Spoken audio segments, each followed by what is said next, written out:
Kerja itu capek, tapi hidup pas-pasan juga capek. Kamu pilih capek yang mana?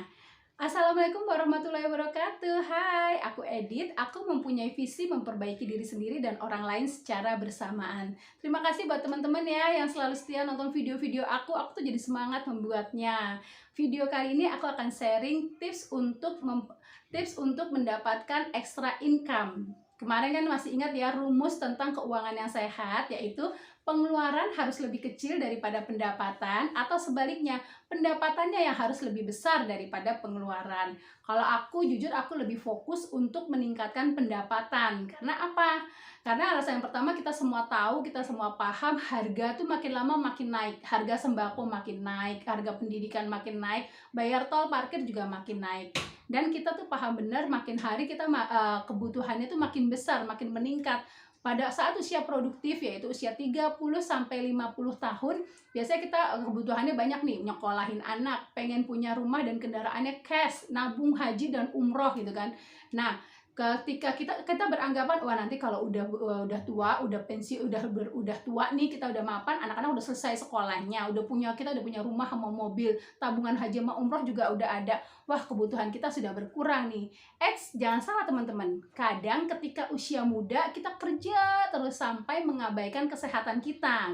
Nah, pas tuanya tuh banyak penyakit-penyakit yang berdatangan, akhirnya kebutuhannya digunakan untuk kesehatannya, untuk mengobati penyakit-penyakitnya. Seperti itu teman-teman. Nah, makanya kita penting banget untuk menambah extra income atau side job atau kerja sampingan. Berikut adalah 5 alasan kenapa pentingnya kita mendapatkan extra income. Yang pertama, pastinya untuk menambah pendapatan utama. Jadi kita kan sebagai ibu rumah tangga, kalau mengandalkan satu gaji aja mungkin hanya cukup buat hidup gitu. Tapi kita pengen berbuat yang lainnya. Satu. Yang kedua yaitu untuk menyalurkan hobi. Buat mungkin ada beberapa orang yang kerjanya tidak sesuai dengan hobinya. Misalkan dia kerja desain grafis, tapi hobinya tuh masak, atau jadi hobinya masak. Atau juga yang pengacara tapi hobinya jalan-jalan gitu. Jadi kerja sampingannya untuk menyalurkan hobinya. Yang ketiga yaitu untuk memperbesar jaringannya. Kita semua paham, semakin besar jaringan maka kemungkinan kita untuk sukses makin besar karena banyak komunitasnya ya. Nah, yang keempat yaitu untuk mengisi waktu luang. Mengisi waktu luang artinya mungkin ada karyawan yang kerja Senin sampai Jumat, nah pas Sabtu Minggu libur nih. Jadi ada beberapa mungkin yang mengambil jadi MC, atau ngisi YouTube, atau traveler gitu kan, jalan-jalan di hari weekend, di hari Sabtu Minggu gitu. Yang kelima yang pastinya untuk mempersiapkan di masa pensiun. Nah, itu adalah alasan kenapa kita perlu mendapatkan extra income atau punya side job gitu. Bagaimana sih Mbak caranya untuk mendapatkan penghasilan tambahan? Yang pertama, minta sama Allah. Allah yang punya segalanya. Berdoa sama Allah, ya Allah, aku pengen banget punya penghasilan tambahan biar bisa beli kendaraan dan rumahnya cash. Atau pengen punya tabungan untuk haji dan umroh. Atau aku pengen punya pekerjaan tambahan yang bisa memberikan solusi ke banyak orang, baik dari segi kesehatan, kecantikan, maupun finansial. Insya Allah doanya akan dikabulkan oleh Allah. Kalau tidak dikabulkan sekarang, ditunda nanti, indah pada waktunya. Atau seandainya keinginan kita tidak dikabulkan, Allah akan ganti yang jauh lebih baik menurut Allah, bukan menurut kita. Karena kadang menurut kita baik, belum tentu menurut Allah baik. Tapi kalau menurut Allah baik, pasti baik untuk kita. Itu yang satu. Yang kedua, berubah. Jadi buat yang masih suka males-malesan, buat yang masih suka menunda-nunda pekerjaan, apalagi menunda sholat, segera sholat. Karena ada quotes ya, jika kamu ingin memperbaiki hidupmu, maka perbaikilah sholatmu. Seperti itu gitu kan. Nah, kalau kita ingin mendapatkan extra income, otomatis buat yang para pegawai, dia harus kerja. Misalkan kalau jam kerja kantor jam 9 sampai jam 5, karena ingin mendapatkan extra income, dia harus punya waktu dari sebelum jam 9 atau sesudah jam 5.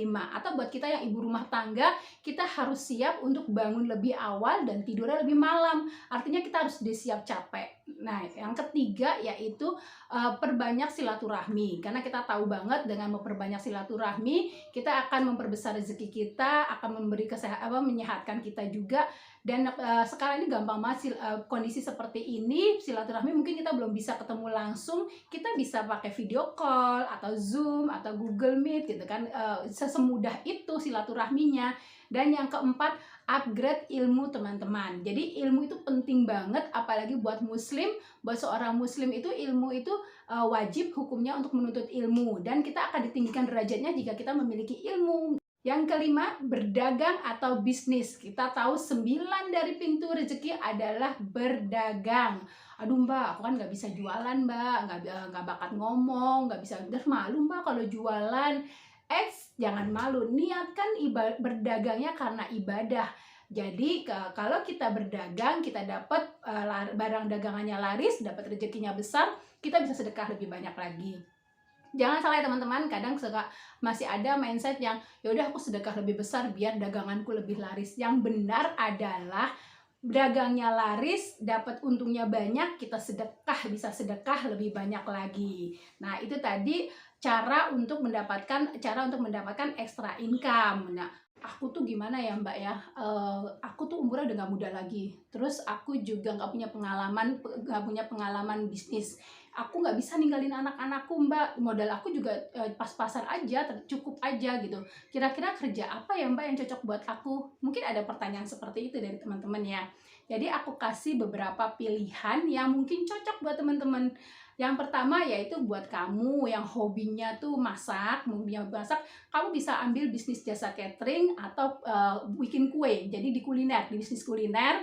Jadi misalkan open PO kue lapis legit, atau hari ini menunya gudeg dan krecek atau apa gitu kan. Jadi di jasa catering atau kue-kue. Jadi di bisnis kuliner buat yang hobi masak.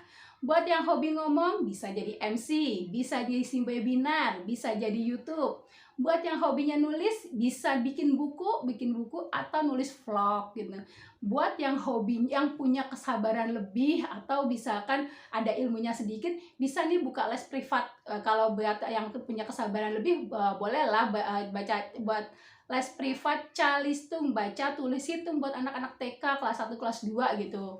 Atau yang ada ilmunya agak tinggi, boleh ngelesin anak SMP atau SMA buat pemahaman untuk ngajarin anak-anak yang lebih tinggi. 5, yang punya hobi jualan bisa banget bisnis online, bisa jadi reseller atau bisa jadi dropship. Sekarang kan sudah dibuka marketplace banyak banget ya, kita tinggal ambil dari yang mana kita tinggal jual lagi tanpa modal. Nah buat teman-teman yang udah kebayang, oh iya nih aku hobinya masak nih, aku mau bisnis kuliner aja deh, atau oh iya ternyata aku bisa punya sabarnya ya, aku mau ngajarin anak-anak TK aja. Bagus, teman-teman sudah punya bayangan mau bisnis apa, mau dapat extra income dari yang mana. Tapi buat teman-teman yang masih bingung, masih ragu-ragu, aku kasih tipsnya untuk mendapatkan extra income. Kalau aku cari yang modalnya terjangkau, modalnya terjangkau. Tapi meskipun modalnya terjangkau, aku pengen dapat penghasilannya lebih. Siapa yang kayak aku nih teman-teman? Bayangkan, dulu masih ingat gak belajar ekonomi ya zaman SMP itu, jadi modal serendah-rendahnya mendapatkan laba sebesar-besarnya. Sama kayak gitu, aku juga seperti itu. Jadi dengan modal terjangkau, aku pengen dapat penghasilan yang besar. Tapi hati-hati ya teman-teman, hati-hati dengan bisnis teman-teman.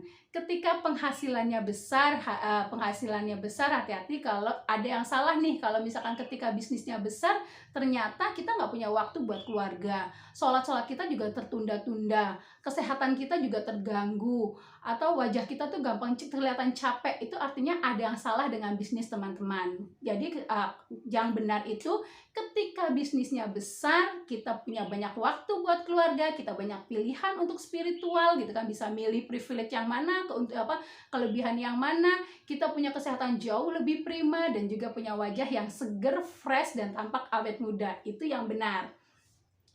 Tips yang kedua yaitu aku pengen cari bisnis yang waktu dan tempatnya fleksibel. Artinya apa? Karena aku ibu rumah tangga, apalagi dalam kondisi daring kayak gini, aku ngajarin anak-anakku dulu belajar. Jadi aku harus ngajarin anak-anak belajar. Aku menjalankan bisnisnya kalau waktunya sudah aku luang baru aku kerjakan. Tapi setiap hari aku kerjakan. Dan tempatnya fleksibel. Tempatnya fleksibel artinya aku nggak harus sewa tempat. Tahu kan sekarang tuh harga sewa tempat untuk bisnis tuh mahal banget. Temen itu jualan bakso itu ya kecil sih, di jalan yang maksudnya masih di jalanan kampung gitu, dia 25 juta 1 tahun kalau nggak salah. Terus apalagi yang bisnis-bisnis di mall itu yang jual HP, counter HP kecil, dia bisa sampai ratusan juta, puluhan juta gitu kan. Jadi artinya kita hemat, nggak usah nyewa tempat atau kiosnya. Nah, yang ketiga, karena aku ibu rumah tangga, nggak ada pengalaman bisnis, nggak ada background bisnis, aku butuh namanya pembimbing, butuh pembimbing, butuh bimbingan. Artinya aku cari bisnis yang ada sistem pendidikannya. Jadi nanti aku diajari cara ngomongnya, cara semuanya, cara manajemennya aku diajarin semuanya. Nah, yang keempat yaitu aku nggak usah stok barang. Tadi dibilang di awal ya, modalku terjangkau. Jadi aku nggak usah, aku cari bisnis yang nggak usah stok barang. Nggak. Jadi kalau ada pembelanjaan langsung ada transferan langsung aku belanjain. Aku cari yang nggak ada stok barang. Dan kalau kita nggak punya stok barang, otomatis dong kita nggak usah nanggung expirednya karena kita nggak punya stok barang. Nah, yang kelima, cari bisnis itu yang bisa memberikan solusi ke banyak orang. Artinya apa? Bisnis ini tuh bisnis tren, mega tren. Trennya tuh nggak habis-habis karena kita memberikan solusi ke banyak orang. Baik dari segi kecantikan, dari segi kesehatan, maupun dari segi finansial. Orang tuh butuh solusi. Nah, yang keenam adalah kita harus cari bisnis yang teknologinya selalu berinovasi. Karena apa? Biar nggak kehabisan pangsa pasar. Jadi buat kita pebisnis, kalau perusahaannya inovasi terus gitu kan, kita juga enak gitu. Kita nggak habisan ke pangsa pasar. Ibarat gambarannya gini, kita jualan donat. Itu jualan donat, orang yang beli itu aja. Terus sementara orang lama-lama bosen kan. Nah, kita kasih donat yang rasa kentang, dari kentang. Nah, orang ganti atau donat lain lagi yang variasi seperti itu. Teknologinya selalu berinovasi. Nah, selain itu juga cari perusahaan yang aku carinya barang-barangnya itu habis dipakai. Jadi kalau habis dipakai, kita sebagai pebisnis itu customer-nya nanti akan repeat order lagi. Itu tadi sharing tips untuk mendapatkan extra income. Semoga sharing-sharing saya, tips-tips saya memberi pencerahan buat teman-teman yang masih bingung, masih ragu-ragu mau bisnis apa gitu kan. Sementara kita umurnya udah nggak muda lagi, terus modalnya juga terjangkau, nggak punya waktu, terus kita nggak bisa ninggalin anak-anak, nggak ada background bisnis gitu. Semoga sharing kali ini bisa bermanfaat buat yang lainnya. Buat yang mau tanya-tanya boleh japri saya. Assalamualaikum warahmatullahi wabarakatuh.